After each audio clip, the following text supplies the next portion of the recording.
शुभ मध्याह्न बच्चों, मैं अशोक कुमार देहरी आपका हिंदी विषय आचार्य आज की कड़ी में आप सबका स्वागत करता हूं। आज हम कक्षा 12वीं विषय हिंदी आरोह भाग 2 के अंतर्गत देखेंगे पाठ छोटा मेरा खेत और बगुलों के पंख। यहाँ पर 2 रचनाएं हैं, उन दोनों रचनाओं पर चर्चा करेंगे। पाठ शुरू करें इससे पहले मैं आपसे आग्रह करना चाहूँगा, यदि अब तक आपने हमारे चैनल को सब्सक्राइब नहीं किया है तो प्लीज़ सब्सक्राइब कर लें, लाइक कर लें, कमेंट कर लें और शेयर भी कर दें। और यदि आपने सब्सक्राइब कर रखा है तो कोई आवश्यकता नहीं, क्योंकि सब्सक्राइब एक बार होती है, लाइक कमेंट शेयर बार बार होते हैं। तो आइए सबसे पहले देख लेते हैं उमाशंकर जोशी जी, जो इस पाठ के कवि हैं, उनके जन्म के वृतांत से संबंधित कुछ बातें जानने के लिए। जन्म इनका 1911 जो कि गुजरात प्रदेश में हुआ था। प्रमुख इनकी रचनाओं की बात करें तो विश्व शांति, गंगोत्री, निशित, प्राचीना, आतिथ्य, वसंत वर्षा, महाप्रस्थान, अभिज्ञा ये उनकी एकांकी संग्रह है। सापना भारा सहित ये उनकी कहानी संग्रह है। श्रावणी मेड़ो विषामो ये उनकी उपन्यास श्रृंखला है। और पारकाजन्या ये उनका निबंध संग्रह है। तो उसी प्रकार से उनकी जो संपादन रचनाएं हैं उसमें गोष्ठी, उघाड़ी बारी, क्लांत कवि, मारा सानेट, स्वप्न प्रयाण आदि। सन 1947 से संस्कृति पत्रिका का संपादन इन्होंने किया एवं इनका जो निधन है 1988 में हुआ। तंग आ गया हूँ बड़ों की अल्पता से, जी रहा हूँ देख कर छोटों की बड़ाई। अर्थात लेखक स्वयं परेशान हैं, जो बड़े हैं वे अल्पज्ञ हैं और जो छोटे हैं वो अपनी बड़ाई में लगे हुए हैं, और इन सभी को देखते हुए उनका जीवन व्यतीत हो रहा है। ये जो पंक्तियां हैं उनकी रचनाओं से ली गई है। 20वीं सदी की गुजराती कविता और साहित्य को नई भंगिमा और नया स्वर देने वाला उमाशंकर जोशी का साहित्यिक अवदान पूरे भारतीय साहित्य के लिए भी महत्वपूर्ण है। अर्थात यहाँ पर बताया गया है कि 20वीं सदी में ये गुजराती कविता साहित्य को नया भाव भंगिमा अर्थात हाव भाव तथा नया स्वर देने वाले रहे हैं। और इनका जो साहित्यिक अवदान है अर्थात साहित्यिक सहयोग है वह पूरे भारतीय साहित्य के लिए महत्वपूर्ण बना हुआ है। उनको परंपरा का गहरा ज्ञान था। कालिदास के अभिज्ञान शाकुंतलम और भवभूति के उत्तर रामचरित्र का उन्होंने गुजराती में अनुवाद किया था। कालिदास ने लिखा था अभिज्ञान शाकुंतलम अर्थात शकुंतला की पहचान, और भवभूति के द्वारा जो उत्तर अर्थात रामचरित्र के आगे का जो भाग है उन दोनों भागों का इन्होंने अनुवाद किया। ऐसे अनुवाद गुजराती साहित्य की अभिव्यक्ति क्षमता को बढ़ाने वाले थे। बतौर कवि उमाशंकर जी ने गुजराती कविता को प्रकृति से जोड़ा। इनकी जो कविताएं थी वो प्रकृति से जोड़ दी गई। आम जिंदगी के अनुभव से परिचित कराया और नई शैली दी। जीवन के सामान्य प्रसंगों पर सामान्य बोलचाल की भाषा में कविता लिखने वाले भारतीय आधुनिकतावादियों में अन्यतम हैं जोशी जी। कविता के साथ साथ साहित्य की दूसरी विधाओं में भी उनका योगदान बहुमूल्य है, खासकर साहित्य की आलोचना में। यदि साहित्य की आलोचना को देखें तो उनका बहुत बड़ा योगदान है। निबंधकार के रूप में गुजराती साहित्य में बेजोड़ माने जाते हैं। अर्थात निबंध को देखें तो गुजराती साहित्य को लेकर के इनके जोड़ का कोई दूसरा नहीं है। उमाशंकर जोशी उन साहित्यिक व्यक्तित्व में हैं जिनका भारत की आज़ादी की लड़ाई से रिश्ता रहा है। अर्थात जो भारतीय आंदोलन में अपना भागीदारी लिए थे उन सब कवियों के साथ इनका सामंजस्य है। आज़ादी की लड़ाई के दौरान वे जेल भी गए।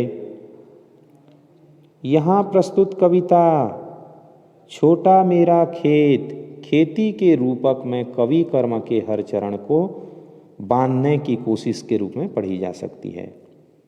कागज का पन्ना जिस पर रचना शब्दबद्ध होती है, कवि को एक चकोर खेत की तरह लगता है। अर्थात खेत में और एक कागज के पन्ने में समतुल्यता बताई गई है। कवि के लिए उसका जो कागज का पन्ना है, चकोर पन्ना है, वह उनको खेत के समान लगता है।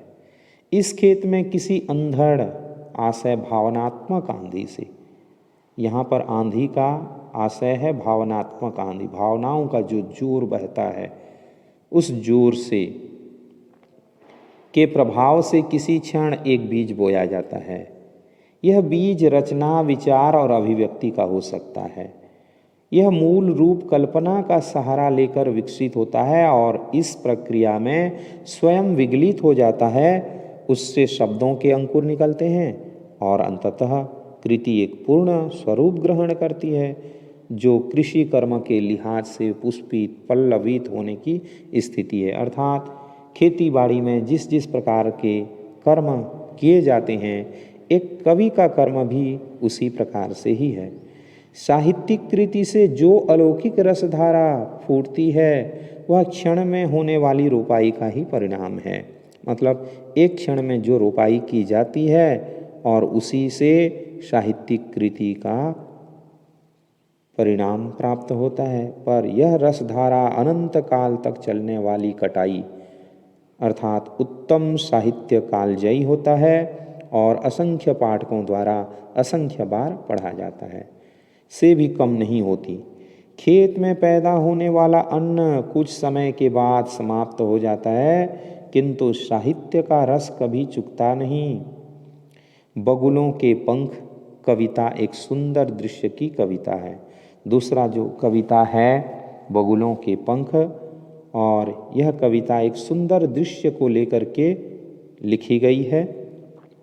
सौंदर्य का अपेक्षित प्रभाव उत्पन्न करने के लिए कवियों ने कई युक्तियां अपनाई हैं, जिसमें से सबसे प्रचलित युक्ति है सौंदर्य के ब्यौरे के चित्रात्मक वर्णन के साथ अपने मन पर पड़ने वाले उसके प्रभाव का वर्णन। वस्तुगत और आत्मगत दोनों रूप से यहाँ पर प्रभाव पड़ता है। संयोग की यह युक्ति पाठक को उस मूल सौंदर्य के काफ़ी निकट ले जाती है। जोशी जी की इस कविता में ऐसा ही है। कवि काले बादलों से भरे आकाश में पंक्ति बनाकर उड़ते सफ़ेद बगुलों को देखता है। वे कजरारे बादलों के ऊपर तैरती सांझ की श्वेत काया के समान प्रतीत होते हैं। मतलब यहाँ पर इस कविता में बताया गया है कि आकाश में जो काले बादलों से भरा होता है, बगुलाओं की सफ़ेद पंक्ति उड़ती हुई नजर आती है। वे कजरारे बादलों के ऊपर तैरती सांझ की श्वेत काया के समान लगने लगती हैं। और यह दृश्य इतना नयनाभिराम है, अर्थात आँखों को सुख पहुँचाने वाला है, कि कवि और सब कुछ भूलकर उसी में अटका सा रह जाता है। वह इस माया से अपने को बचाने की गुहार लगाता है। क्या यह सौंदर्य से बांधने और बिनने की चरम स्थिति को व्यक्त करने का एक तरीका है? प्रस्तुत दोनों कविताओं का गुजराती से हिंदी रूपांतरण रघुवीर चौधरी और भोलाराम पटेल ने किया है। तो आइए देख लेते हैं पाठ को। तो यह छोटा मेरा खेत, छोटा मेरा खेत चकोना, कागज का एक पन्ना, कोई अंधड़ कहीं से आया, क्षण का बीज वहाँ बोया गया।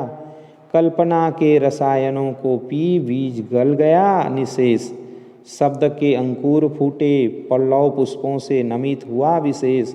झूमने लगे फल रस अलौकिक, अमृत धाराएं फूटती रोपाई क्षण की, कटाई अनंतता की, लूटते रहने से जरा भी नहीं कम होती।